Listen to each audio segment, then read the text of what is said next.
I'd like to invite our next speaker, some absolutely fabulous work that Adrian is doing at LNER. So Adrian, all yours.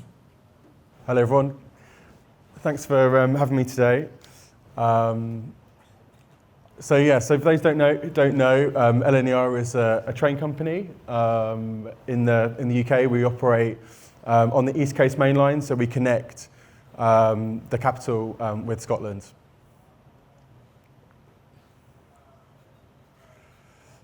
So we have 3,500 employees, which is critical because we're an operational business, which means that so many of our employees are interacting directly with our people on a day-to-day basis and have such a really big impact on the experience. The one thing to really understand about LNER is that we're a discretionary product, which means that we don't have commuters typically, so we have to fight for every journey, which means that the customer experience is absolutely paramount to a successful business, and we really do have to fight for every single customer. And as a result of that, the digital experience is absolutely, at the core of what we try to create. So it's been great actually kind of hearing so many people talk about the need for customer and employee experience, because that's at the heart of what we're trying to achieve. So just a bit of background. So we created the digital team at LNER about 4 years ago. We did that primarily because as an industry, the systems that have such a big impact on the operational part of the business, information, is really crap, to be honest. And as a result of that, kind of like we realised that that kind of had to take much more of a strategic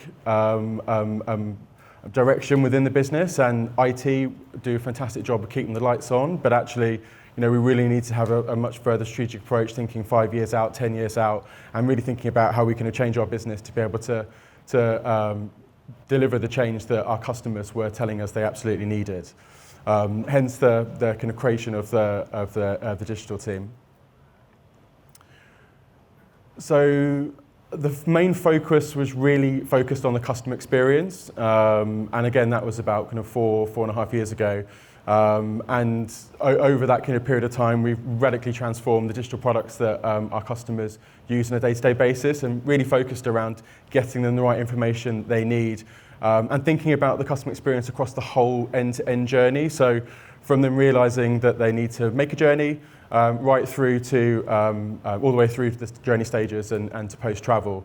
And as I mentioned on the previous slide, our competitors is really the car. So we do have other train operators that operate on the same tracks that we do, but it's really car journeys and actually kind of airline journeys for Scotland that's our main competitor. So we believe that the digital experience will be a competitive element for us. And to that note, we knew that we needed a direct line of sight to the customer, so that communication with the customer throughout their journey. In the UK, depending on where you book, means you get a very different experience. Retail is quite a complicated area, so again, we wanted to use technology to be able to break down some of those barriers to make sure that we could curate the experience for customers, especially when things go wrong in times of really severe disruption. And we've kind of made a huge amount of investment in new digital tools to help us achieve that. So we've actually created a machine learning team, a fully kind of stood up machine learning team internally, which actually was quite a challenge over the last kind of 18 months to get in place. But we've now got a roadmap with £18 million worth of opportunity attached to it, which is fantastic. And we're now kind of embedding AI across our business. But we knew kind of those teams were basically going out to the wider business to try and find challenges to address. But we need a way to kind of scale kind of like that, and actually looking at our processes and our improvement around that is paramount to us achieving our goals.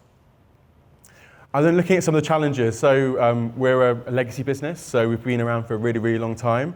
Some parts of the business, processes haven't changed for over 40 years.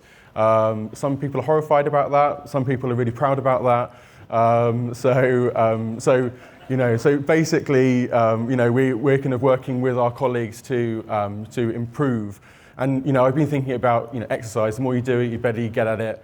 There's some people in the business that haven't exercised for a really, really long time. There's obviously going to be kind of some sprained ankles and some injuries along the way, which we've had many. But we're getting to a really good place now, and that kind of continuous improvement is something that we're starting to see some really, really good results around, and Scout has been critical to kind of giving us that.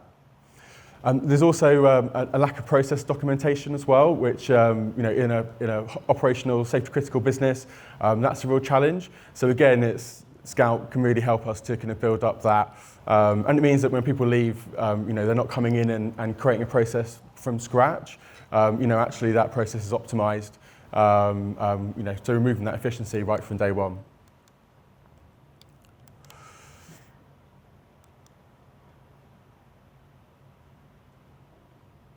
So before Scout, process improvement was quite a challenge.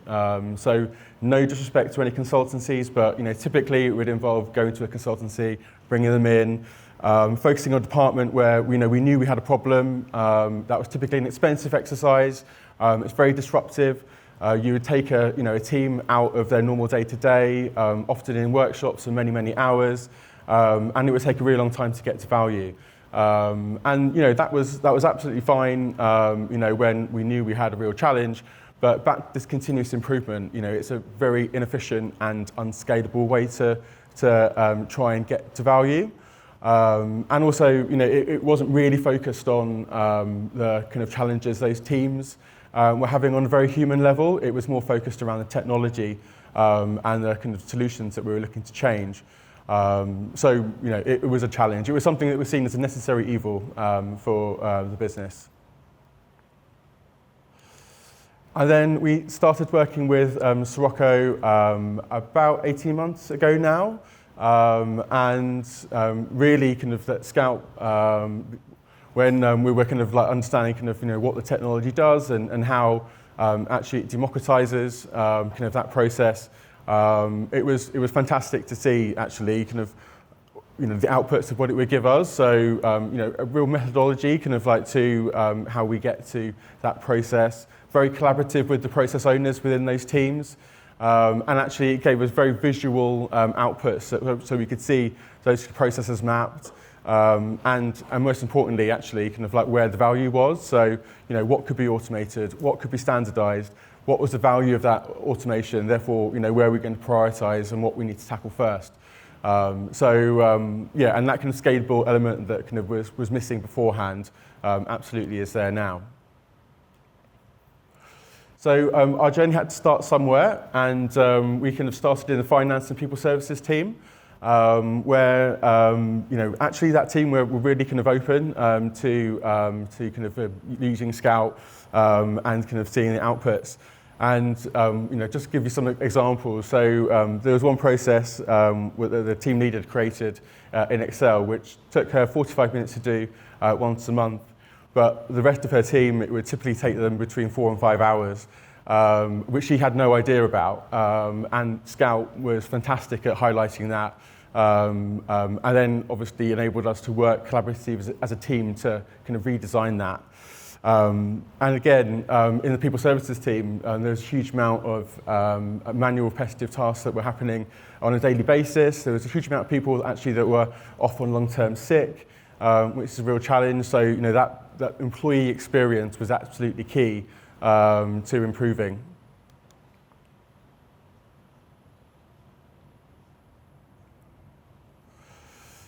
So the kind of the outputs were really tangible. They enabled us to kind of show them across the business. So in teams that we were about to go into, we could show kind of like what had been scouted in other parts of the business. There was a process in the kind of VAT team, where at the beginning of the exercise, it would take someone a week, once a month, to complete a process. And after a lot of iteration, we've got that down now to less than a day. So kind of really tangible in terms of the outputs that we've been seeing, and And again, kind of back to that kind of the example about exercise, those teams are much better now at that continuous improvement and really thinking about, actually kind of how they can find new kind of processes and tasks that, we can look at automating, or kind of, standardizing or removing. And it also kind of showed us actually where we needed to improve the kind of the systems that we're using in the teams. We brought in a completely new ERP solution, and again, the process and tasks that were highlighted in Scout kind of fed into the requirements of what was coming next. And it's really been around kind of a process of standardization rather than kind of, bespoke.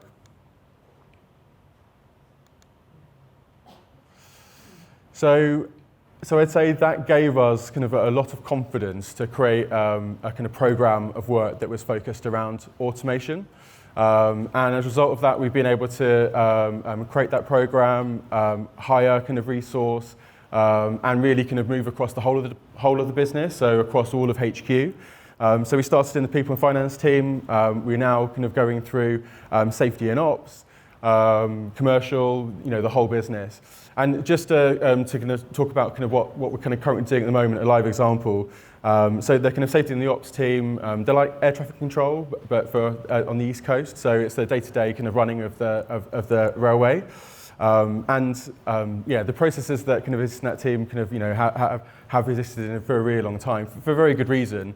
But the kind of the outputs on a day-to-day basis are really governed around how good that person is at what they do, how much sleep they've had, their experience, and all of that good stuff. But ultimately, they're kind of human beings and they're fallible. So the kind of the stuff to go at in this example is delay minutes, and we've got hundreds of thousands of delay minutes, which we should obviously not kind of like pay out by better processes and better responses to kind of service delivery. Every minute that we're delayed costs about £200. So the impact to the business is really, really, really significant.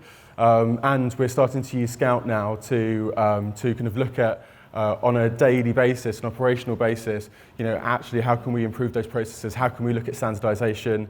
How can we continuously improve what we're doing? Because the kind of the impact actually kind of like to the bottom line to our customer is really significant. Trying to reduce the delay minutes as a business, but also customer delay minutes as well. And we're now at a point where, or almost, where teams are kind of really seeing the value. Again, we're a traditional business, so I'd say at the beginning there was quite a lot of fear kind of around us looking at keystrokes and clicks and their tasks, and again, appreciate Scout isn't designed to look at individual productivity, but again, getting that messaging right, getting that engagement right with teams has been really critical, and we're now getting to a point where kind of teams are seeing the value of us doing that continuous improvement using Scout and getting to value as well. And for us, we've been really fortunate. Soroco have been a really good partner to work with in terms of understanding our kind of challenges and needs, and we've also been working with ABP, which are really fantastic in helping us try and get to value as quickly as possible. And again, that engagement, bottom up, top down, has been critical to getting to where we are now. And just for further context, so LNER kind of sits under the government umbrella of DOHL, which means there are other train companies under the government suite. And so we're constantly kind of sharing the kind of impact that we're having kind of at LNER with the other kind of train companies in the group.